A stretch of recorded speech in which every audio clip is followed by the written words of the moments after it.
It's 9:30 a.m., August the 3rd, 2016. An Emirates Boeing 777 departs from Trivandrum, a city in the south of India, to Dubai. Flight 521 departs on schedule for a 3-hour-and-a-half flight. On board are 2 experienced pilots, 16 cabin crew members, and 282 passengers. On this day, the aircraft is 13 years old and has accumulated 58,000 hours of flying. It is expected to burn 28 tons of fuel on this trip. As the aircraft closes in on the Arabian Peninsula and with 1 hour left for arrival, the crew must prepare for the approach and landing. A routine brief for the approach is performed. They are expected to make the approach into runway 12 left, a standard arrival at Dubai. New weather information is received as the aircraft begins the approach. Weather warnings are released relating to possible wind shear upon arrival in Dubai. The airport is experiencing a strange set of weather conditions which are leading to the development of wind shear. Wind shear is one of the most dangerous phenomena known to pilots, which involve the sudden change of wind speed and direction. This can have a notable effect on the control of the aircraft, troubling even the most experienced of pilots. Aware of the weather conditions, they agree to perform a tailwind landing. This is considered a safe procedure as they would be completely within aircraft wind limits. As the aircraft approaches Dubai, 2 aircraft decide to go around due to the conditions. The crew of Flight 521 are unaware of the decisions taken by these pilots. Air traffic control provides instructions which allow the aircraft to line up with the runway. Soon after, they are cleared to land on runway 12 left. Clear to land 12 left, Emirates 521. As the aircraft descends below 1,000 feet, the captain disconnects the autopilot, taking control and proceeding with the approach manually. Seconds later, at 750 feet, the wind speed changes from a headwind to a tailwind, an expected change as the pilots had previously briefed based on the weather forecast. At 450 feet, the captain calls landing, communicating to the first officer that the aircraft is stabilized and the landing can be continued. The actions taken by the flight crew have so far been flawless, and the airplane is at the correct speed and altitude. As the wind direction begins to shift, the tailwind begins to reduce. The airspeed begins to increase due to the increased airflow and better performance. At this point, the aircraft has already flown 100 meters past the runway threshold. At 40 feet, an early flare is initiated by the captain. As the aircraft slowly descends, the airspeed increases. The pilots struggle to get the wheels down onto the runway. To make matters worse, the captain identifies thermals, further reducing their rate of descent. Due to the wind, the aircraft rolls to the left. In an attempt to correct this, the pilot banks right and the right main gear touches the tarmac 1,090 meters down the runway. The aircraft is still going too fast and, focused on the exterior environment, both pilots are unaware that the speed of the aircraft has significantly increased. Aware that the aircraft will most likely not land within the prescribed touchdown zone, the captain calls for a go-around.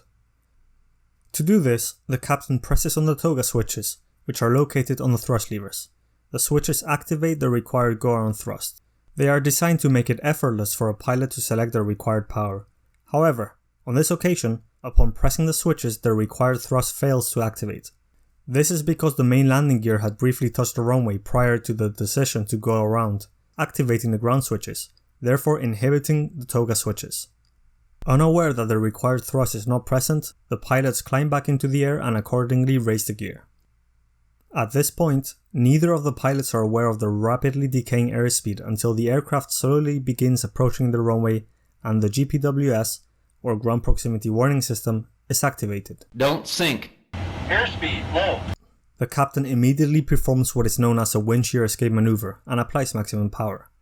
This late realization leads the pilots into a desperate attempt to get the aircraft in the air, and the captain increases the aircraft pitch. This renders unsuccessful and the aircraft slams back onto the runway at a speed of 124 knots. The aircraft slides down 800 meters of runway for 32 seconds before coming to a complete stop. Both engines quickly go on fire and white smoke quickly begins engulfing the cabin. Fear and anxiety among the passengers ensues, some of them retrieving their luggage from the overhead compartments, disobeying instructions from the cabin crew. Meanwhile, in the cockpit, items are scattered from the forceful impact. With paperwork and checklists dispersed around the cockpit, the pilots find the appropriate evacuation checklist after 60 seconds. A mayday call is immediately initiated, and an emergency evacuation is carried out. Firefighters quickly arrive at the scene. In the process, they park the fire trucks close to some of the escape paths, partially blocking the exit. With 282 passengers on board, and a developing white smoke growing thicker and denser, safely evacuating all passengers becomes a challenge. In addition, a number of escape slides become unusable as they are blown by the wind, an event that the cabin crew have not been trained for. On the right side of the aircraft, the forward slide was usable for around 2 minutes and then deflated. The second and third doors were not used because of dense smoke and fire outside. The fourth and fifth slides were only temporarily used. On the left side, the forward slide was teared off and dropped onto the ground. The second and fourth slides were lifted up against the fuselage due to the wind. The third door was not used because of smoke outside. A significant number of passengers evacuated via the fifth slide, which also became temporarily unusable but was finally stabilized by firefighters.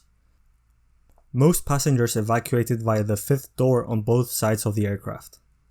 These difficulties lead the evacuation to take place in 7 minutes, significantly longer than the 90 seconds as per regulation.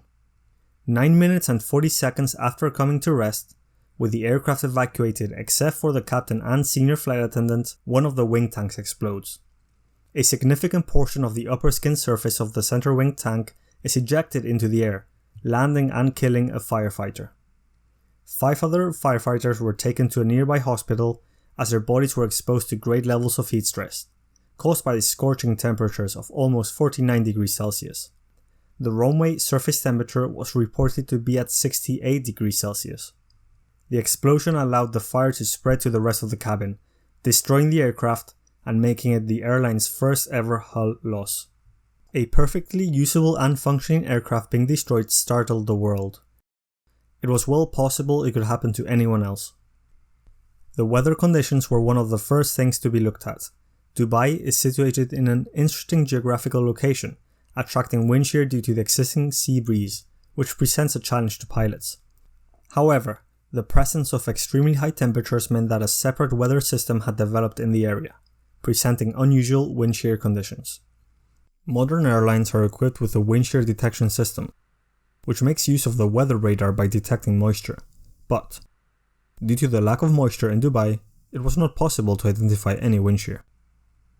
The wind directions recorded on the 2 runways were bizarre. On runway 12 left, the wind speed was 9 knots from the northwest.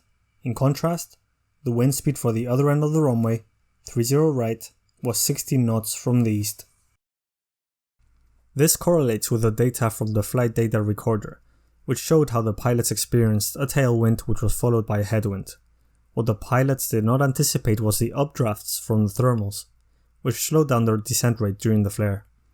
The wind turning into a headwind worsened the situation, as aircraft performance increased, preventing the flare even further.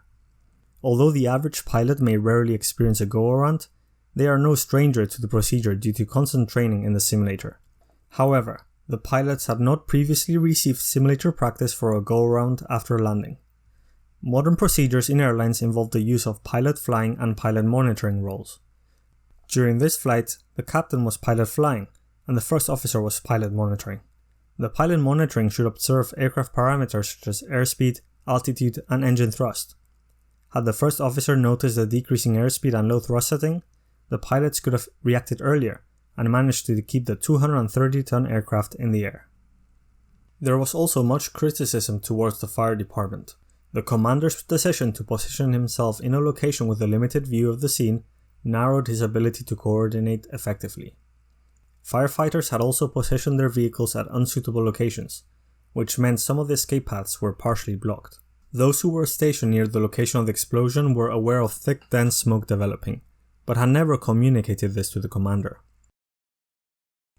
Had a plan of action been established at the scene, the source of smoke and subsequent explosion could have been identified and mitigated, or at least controlled, through appropriate communication and coordination. As for the cabin crew, their job at safely evacuating all passengers was praised and admired. It was their response to major setbacks, such as a number of affected escape slides and passengers taking their luggage, which saved lives and demonstrated their professionalism and resilience. Considering many of the cabin crew members had never met before, it became an ideal case study for exemplary teamwork and communication skills.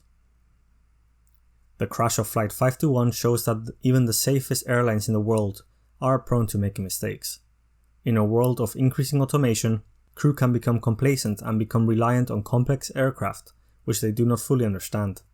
Flight 521 showed that the consequences can be catastrophic, which can be compared to similar accidents, such as Asiana Flight 214. Unfortunately, it is when these accidents happen that we discover the weaknesses within different organizations. The Dubai Fire Department has since been reviewed and an improved firefighter and command training system was introduced. Emirates has since greatly improved their flight crew training program.